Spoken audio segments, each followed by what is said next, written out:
نئی بات چینل کے ذریعے آج کا موضوع دھوکہ سے مال فروخت نہ کرے۔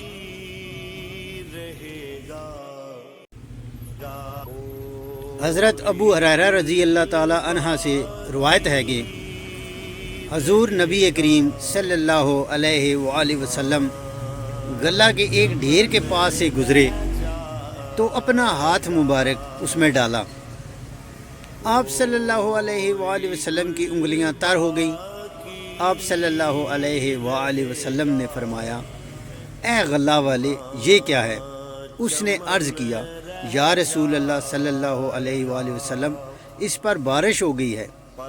آپ صلی اللہ علیہ وآلہ وسلم نے ارشاد فرمایا، تو نے اسے غلہ کے اوپر کیوں نہیں کیا تاکہ لوگ اسے دیکھتے؟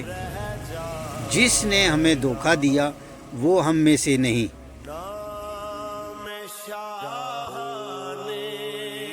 اچھی اور سچی بات سننا اور دوسروں تک پہنچانا صدقہ جاریہ ہے۔ اللہ تبارک و تعالی ہمیں عمل کی توفیق عطا فرمائے، آمین۔